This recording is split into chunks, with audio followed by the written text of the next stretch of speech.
Boom, look at that. Professionalism, heck yeah. Don't need no stinking post-editing when you got a whiteboard.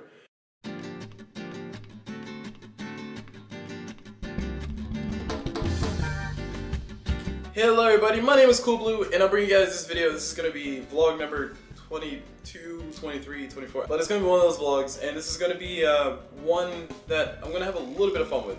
So if you guys don't know, I have a video series called CulBlu Goes Alpha.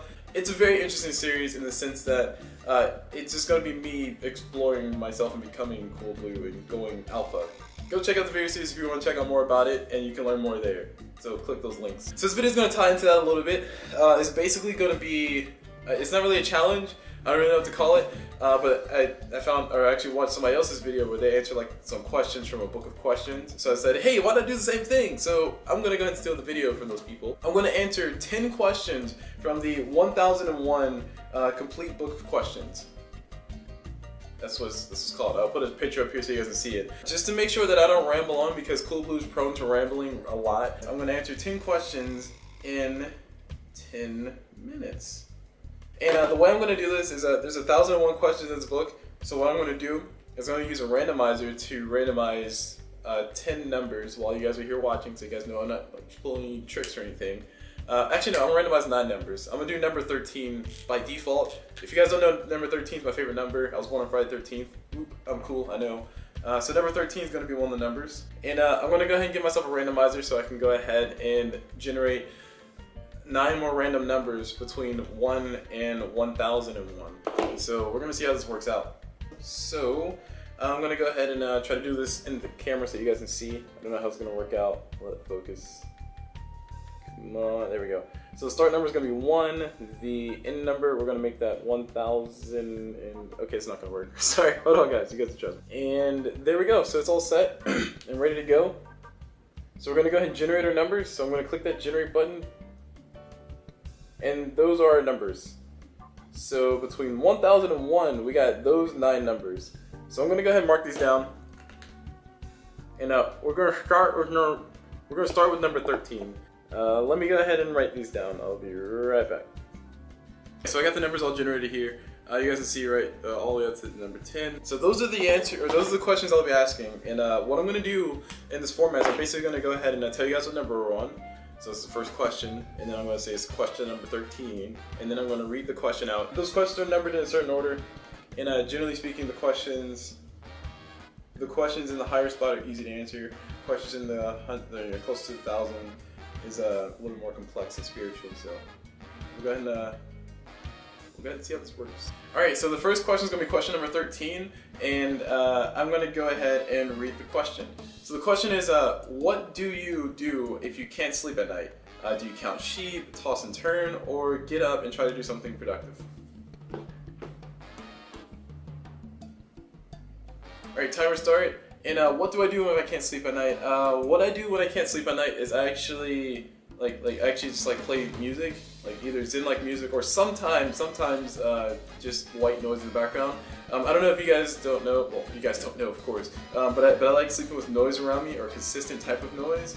So I like sleep with a fan on or something making noise in the background. I actually almost bought a white noise generator, but that helps me get to sleep. So sometimes if I can't get to sleep, I'll probably try to maybe find more noises to try to create to help me sleep. Otherwise, I can just maybe watch a few YouTube videos and maybe fall asleep watching some of the stuff on YouTube, or I don't know, something peaceful or Zen or maybe stretch a little bit. But that's about all I can really think of. I mean, I guess I can get up and do some exercise, do some push-ups, and then go to bed. No, that's just makes me all sweaty. It feels weird. Anyway, so that's what I do to help myself, or if I can't sleep at night, and that's what helps me. So. Next question is going to be 454. Question number 454 says, if you could establish one charitable organization, what would it be? If I could establish one charitable organization, geez, I would probably try to establish an organization to help promote maybe online content creators. Not necessarily just YouTubers or people who do this thing or that thing, but just in general online content creators. Because I feel like not a lot of people appreciate the work that gets put into like making online content or just stuff for free just because you like it or for a hobby. But then again, that seems a little bit selfish. I mean, yeah, sure. I mean, these like people with diseases over here, maybe there's a donation thing we might need to do for food. But I think, you know, barring all the other things, because I feel like those are well taken care of from other people, I think that maybe just a charitable organization that helps promote people for their YouTube videos or helps promote people for their Dota 2 commentaries like I used to do would be really nice and really good to kind of have in the world. And I think it would be really nice to have that. So I would try to establish that if I could.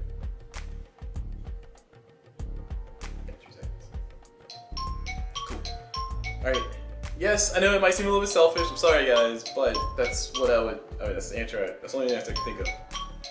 Okay. Question number 3 for this video will be question number 716. Question number 716 says, when was the last time you helped someone in need? Describe it. Okay, this is easy. I work at a help desk as my real job in real life, IRL, if you guys didn't know. So, I mean, that's kind of easy. Like, I help somebody in real life in the sense that they called in and said, hey, this was broken, and then I helped them with that. So that's like work-wise. Now, like in real life where somebody needed help with something and I helped them out, there's a bunch of different examples. I'm a relatively speaking helpful person, at least I like to think so, or at least I try to live like that. So like if somebody's cleaning up something or they're like doing something like they're sweeping up or, you know, collecting these things, and I'll try to help out with that. So the last instance of that specific thing I could think of was there's this place that I do my ballroom dancing at, and you know, after they have the little Friday thing, they start cleaning up and they start putting things away. So I usually just go around and I just help them with, like, you know, moving the stuff from one side of the room to the other, and moving the chairs and stacking on top of each other and putting tables away. I mean, it's not much, it's not like a super big deal, but that's like kind of little things that I do here or there. I can't think of anything major or super important like, oh, I saved a cat from a tree, but that's the best answer I can give right now, so that's it. So that was easy. Question 4 for this video will be question number 207. Question number 207 asked, do you read or study best in silence or in a place with background noise? Why? Ooh, that's a good question.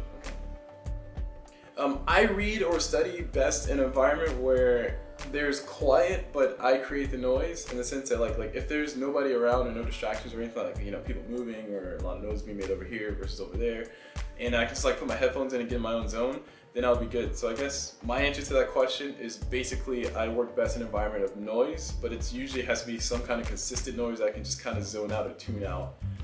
I get very easily distracted. Case in point, when I used to go to my college, which is NC State, go with that. I used to like sit in the library, which is a gigantic library, a lot of people walking around, and granted there's other things to look at. But I was in the library, and it was really difficult because like there's people walking around, you know, people making noise over here, some people are doing interesting things over there, there's a pretty girl over there, I want to stare at her a lot. That wasn't creepy. But there were a lot of distractions in the area, so like I prefer areas where like I can have my own space and then play my own music on my ears, like, you know, super loud, and be okay with that. So noisy areas, but my controlled noisy area. So yeah, you can take from that what you can. Number 5 for the video will be question number 815. Wow, okay, this happened. Alright, question number 815 asks, is God dead? Explain. Okay, I just want to put a disclaimer out there for anybody who watches this, and if my family members watch this, or if anybody who watches this that knows me, this is my answer. I'm going to give my answer as honest as I can. I'm giving you a disclaimer because some people may not like my answer. Yeah. Alright, so the question number 815 says, is God dead? I do not believe in God. I said it on the internet. I don't necessarily believe in like a higher being or anything. I just believe in humanity. So what I mean by that, before anybody like goes and like throws like flips tables and like starts flaming at me or anything, is that basically I'm okay with you believing what you want to believe, but me personally, I don't think there's a person who died for our sins or whatever. I think that's all just like a story, kind of like back in the Greek mythology. And I know people are getting really mad, but I'm just trying to answer it as best I can to ask the question.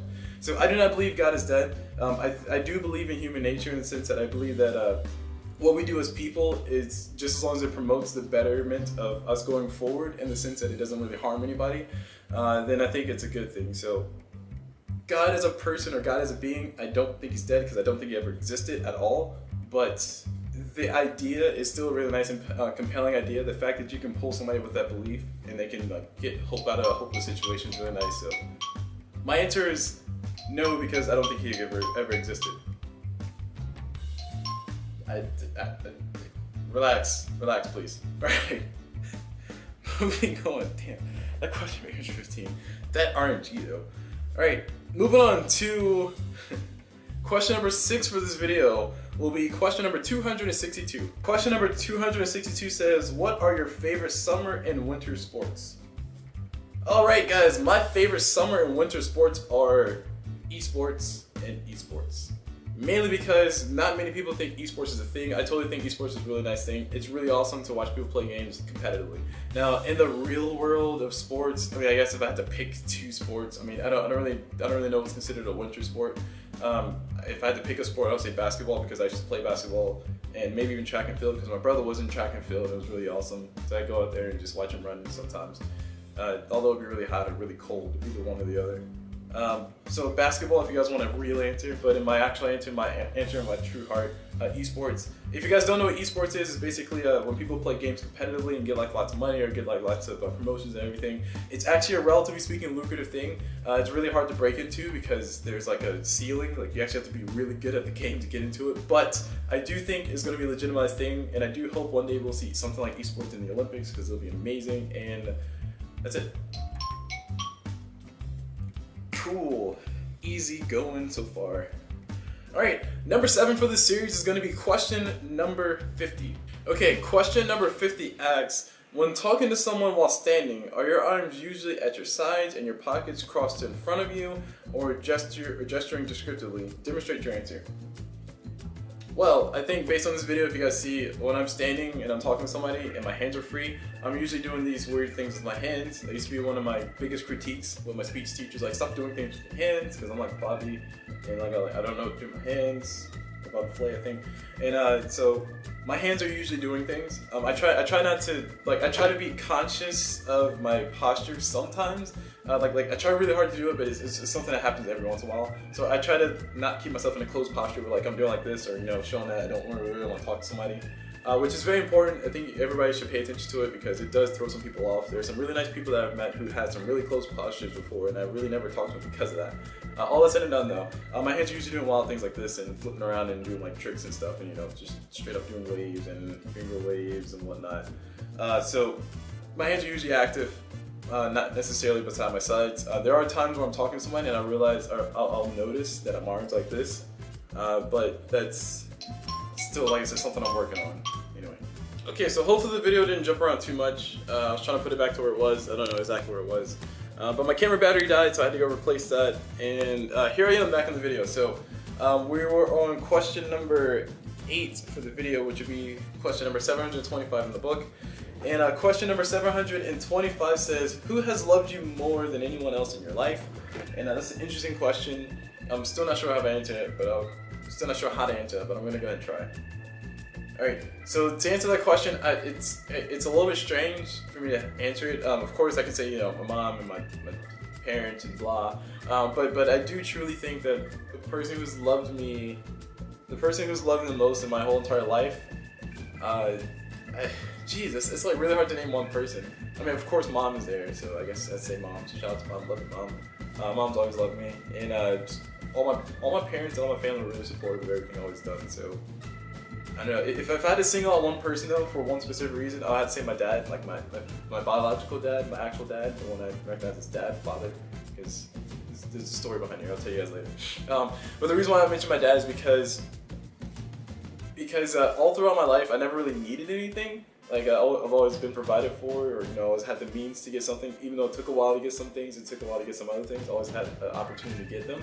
But my dad was always there saying, "Hey, CulBlu, if you need this, just let me know." And I always said, "Okay, I understand." But I never really actually cashed in and said, "Oh yeah, give me all the cool things." But he was always willing to be there to provide that if I needed it, and I never really asked for it, and he just always provided it. So I guess my answer to that question is dad. So shout out to your dad, I love you too, and you're awesome. Anyway, moving on. Question number 9 for this video is question number 56 in the book. Question number 56 is a really easy one for me to answer. I'm going to modify question number 56 a little bit. Question number 56 says, how many hours a week do you watch TV?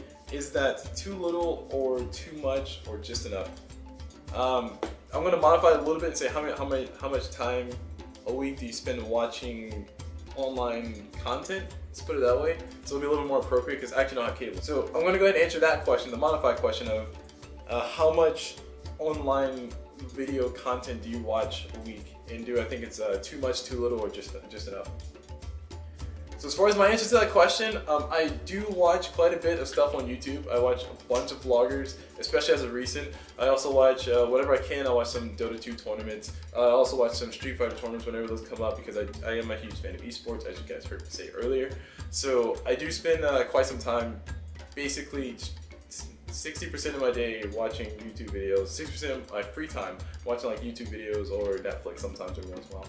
Every once in a while I binge on stuff like, recent one, Star Wars, Clone Wars. So do I think it's too much? No. Based on what I do, I sit in a help desk. I mean, all I really have to do is just make sure I get some exercise every day and I'll be fine physically wise. So I don't think it's too much. I also think it's really awesome the simple fact that I can live in such a way that I don't have to pay for cable. Like I don't need HBO, I don't need Cartoon Network and all this stuff, which I don't pay for channels. Don't judge me. But I can just have fun watching online videos and finding new people, discovering new things, or listening to Netflix, watching some Netflix. Anyway, so my answer is no. I think it's good. All right, moving on to question number 10, 793, the final question of the night, guys. We'll see how this one goes. Question number 793 says, was there ever a time when someone rescued you? Describe the closest thing that comes to mind.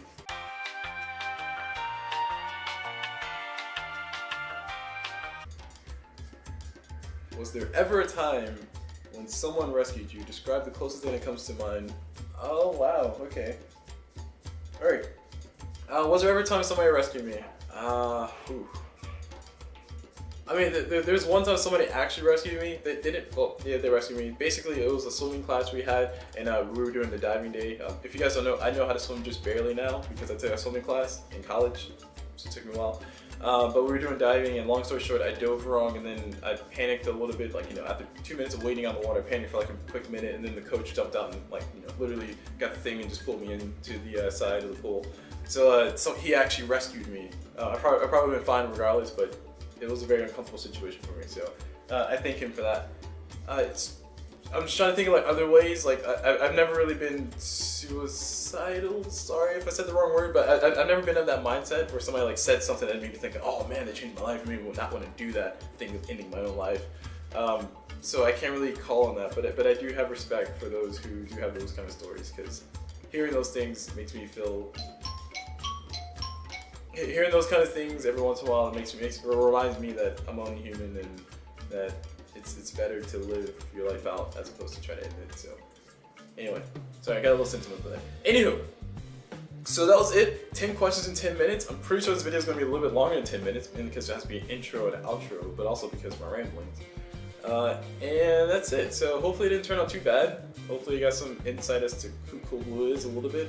I might do a few tags so you guys can get to know me a little bit better, but I felt this will be a good start to that process because I actually like answering these 10 random questions. I mean, it could be anything. You can find out anything about me. So hope you guys enjoyed the video as always, and I'll see you guys whenever.